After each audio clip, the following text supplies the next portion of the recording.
Welcome back to Beyond the Quarterly. As always, we are here to unpack the big ideas from McKinsey and Company's quarterly publication. Yep.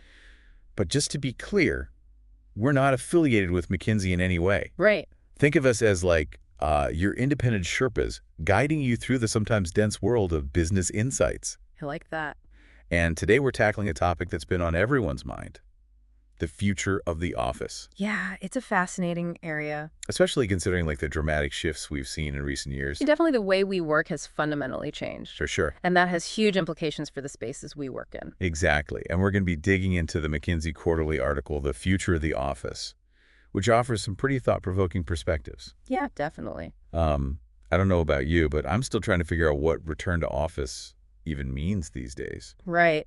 It's a question a lot of companies are grappling with. And Yeah. it's not just about logistics. It's Right. about understanding the changing needs and expectations of employees. Absolutely. So buckle up, because this deep dive is going to take us beyond desks and cubicles. For sure. We're talking about the future of work connection and even our planet. All interconnected, which is what makes this topic so intriguing. Okay, before we get too deep into the future, let's rewind a bit, to set the stage. The pandemic was a massive disruptor, Oh, yeah. and it forced companies to embrace remote work in ways they never imagined.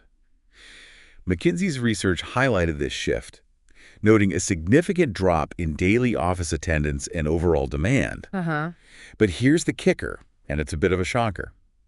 In many major cities, they predict demand for office space could plummet by 13% by 2030. Wow, that is a stark prediction. Yeah. And it really underscores the scale of change we're witnessing. But it's not just about empty buildings. No, It's about people, their behaviors, their needs, their expectations. for sure. And that's where it gets interesting.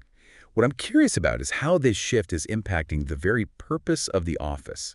Well, the traditional model of the office as a place where everyone comes together simply to perform individual tasks Yeah. is becoming obsolete, So you're saying the old cubicle farm is dead? pretty much. The article argues that offices need to evolve to have a clear purpose Okay. that goes beyond just providing a place to work. Okay. I'm intrigued.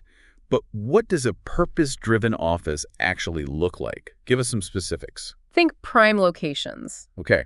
top-notch amenities, Got it. flexible interiors that can adapt to different needs. Okay. It's about creating an environment that's attractive and functional. So it's not just about aesthetics. Right. It's about creating a space that supports how people actually want to work. Exactly. It's about well-defined working practices where employees understand why they're in the office on any given day. Maybe it's for team collaboration, brainstorming, or client meetings.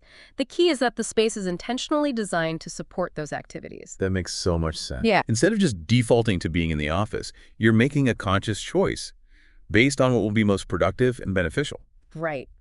And the article argues that this shift to purpose-driven offices can actually be a competitive advantage for companies. Oh, interesting. It helps with talent attraction and retention. It fosters a stronger sense of community and belonging. Yeah. And it creates more opportunities for those serendipitous interactions that spark innovation.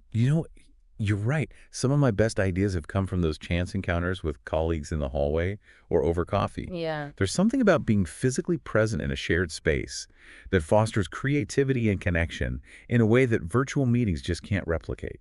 I agree.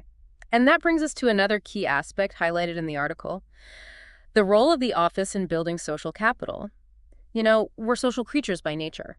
Yeah. And the office can become a hub for fostering those crucial connections. Uh-huh. It's not just about work. Right. It's about building those relationships and networks that help us thrive both professionally and personally. That resonates with me. I think a lot of us felt that loss of connection during the pandemic, even if we enjoyed the flexibility of working from home. Absolutely. And companies are realizing that they need to be more intentional about creating spaces that foster those interactions.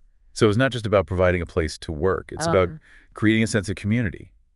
But how do we do that in a way that feels authentic and meaningful? What are some concrete examples of how offices can become hubs for connection? Well, the article suggests thinking beyond the traditional office layout Okay. and incorporating spaces designed specifically for gathering, sharing knowledge, and even socializing. Imagine comfortable lounge areas for informal chats, Yeah. dedicated spaces for team lunches or after-work events, even things like shared hobby spaces or wellness areas. I love that idea. Yeah. It's like turning the office into a micro-community, A place where people can connect on multiple levels, not just about work. It's about creating an environment where people want to be, not just have to be. Exactly. And this also ties into the idea of the office as a learning hub. Oh, interesting. Think workshops, Okay. guest speakers, Uh, mentoring programs, all designed to help employees develop new skills and knowledge. it's almost like reimagining the office as a college campus, a place for continuous learning and growth.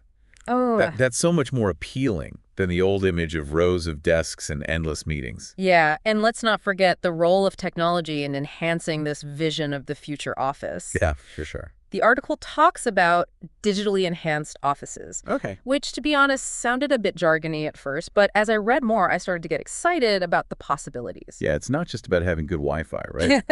Tell us more about what a digitally enhanced office actually entails. What kind of technology are we talking about? It's about creating a seamless blend of the physical and digital, where technology is used to enhance productivity, Right. collaboration, and well-being. For example, the article mentions AI-assisted design tools Okay. that can optimize the layout of the office, taking into account factors like natural light foot traffic patterns and even noise levels. Wow. So it's like having an invisible architect constantly tweaking the space to make it work better for everyone. Oh, Are there any real-world examples of this in action? absolutely. Some companies are using these AI tools to create dynamic workspaces Wow. that adapt to different needs throughout the day. For instance, a certain area might be configured for individual focused work in the morning and then reconfigured for team collaboration in the afternoon. That's incredible. Yeah. It's like the office becomes this living, breathing organism that evolves alongside the people who use it. What else? What other technologies are shaping the digitally enhanced office? Well, think about modular elements Okay. that can be easily reconfigured to adapt to the evolving needs of the workforce. As AI reshapes jobs and tasks, the office space itself can transform to support these new ways of working. So the office becomes this adaptable canvas that can change as our needs change. I like that. Right. And of course, there's the integration of hardware and software that supports seamless collaboration. Yes. We're talking top-of-the-line video conferencing, Yeah. interactive whiteboards, and even things like smart sensors that adjust lighting and temperature based on occupancy and preferences. Okay, now that's just cool. Right. It sounds futuristic, but in a good way. A way that makes the office more comfortable and efficient for everyone. Exactly. And all of this can be powered by data. Imagine offices that collect data on how space is being used, energy consumption, even employee well-being, and then use that data to make informed decisions about how to improve the work environment. That's a fascinating idea. Yeah. It's about using data not just for efficiency, but for creating a more human-centered workplace. Precisely. And that brings us to another critical aspect of the future of the office, sustainability. Yes, this is a topic I'm particularly passionate about. Yeah. How are offices evolving to meet the challenges of climate change and prioritize environmental responsibility? It seems like sustainability is no longer just a nice-to-have, it's a must-have for any modern office. It really is. What are some of the key considerations? Well, the McKinsey article highlights two main criteria for sustainable offices. Okay. First, decarbonizing operations, which means reducing the building's carbon footprint as much as possible. Right. And second, supporting occupant well-being. That It's about creating a healthy and comfortable environment for the people who work there. So it's not just about the planet, it's about people, Yeah. too. I like how those two ideas are intertwined. What are some of the innovative approaches companies are taking to achieve these goals? Well, on the decarbonization front, we're seeing some fascinating developments in building design and technology. Like what? Some companies are using algorithmic approaches to achieve net zero emissions. These algorithms analyze energy usage patterns and optimize building systems to minimize their carbon footprint. So it's like having a super smart energy manager constantly tweaking things behind the scenes to save energy. Yeah. What about the well-being aspect? Well, there's a growing recognition that the design of a workspace can have a significant impact on employee well-being. I can definitely see that. Offices that incorporate natural elements like greenery, natural light, and access to outdoor spaces tend to have happier and healthier employees. It's almost like bringing the outdoors in. I know, I always feel more energized and creative when I can get a dose of nature during the day. Are there any specific design principles that companies are using to achieve this? Yes. There's a whole field called biophilic design that focuses on incorporating natural elements into the built environment. Oh, cool. I've heard of that. We're seeing things like living walls, rooftop gardens, even indoor waterfalls being incorporated into office designs. That's amazing.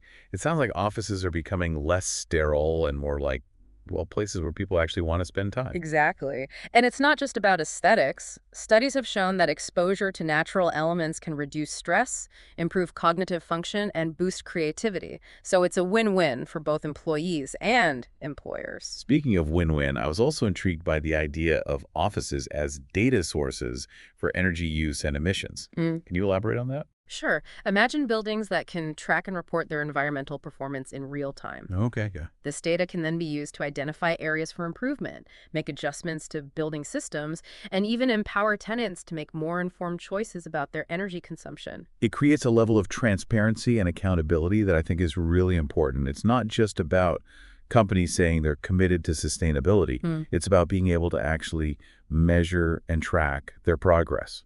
Absolutely. And this data can also be used to benchmark performance against other buildings, fostering a sense of healthy competition and driving further innovation in sustainable design. So it sounds like the office of the future is not just a place to work. It's a platform for sustainability, connection, and innovation. I think that's a great way to put it. The office is evolving from a static space to a dynamic ecosystem that supports the well-being of both people and the planet. It's an exciting vision, and I'm curious to see how it unfolds in the years to come. Yeah. What are some of the key takeaways you think our listeners should be thinking about? I think the biggest takeaway is that the office is not dead, but it is undergoing a radical transformation. The traditional model is being replaced by something more flexible, purpose-driven, and human-centered. Right. And this transformation is being driven by a confluence of factors, including technological advancements, changing demographics, and a growing awareness of the need for sustainability. Exactly. And it's important to remember that this is an ongoing process. The office of the future is not a fixed destination. It's a journey of continuous adaptation and innovation. So if you were designing the ideal office for yourself, what would be your top priorities? What elements would you absolutely have to include? For me, it would be all about creating a space that balances individual focus with opportunities for collaboration and connection. I'd want plenty of natural light, comfortable seating, and access to outdoor spaces. I'd also prioritize cutting-edge technology that seamlessly integrates with my workflow, as well as sustainable design features that minimize environmental impact. I love that. It sounds like a place where you could truly thrive both professionally and personally. And maybe a coffee bar with a really good barista wouldn't hurt either. Haha, you read my mind. Well, I think we've covered a lot of ground today. But this is really just the tip of the iceberg.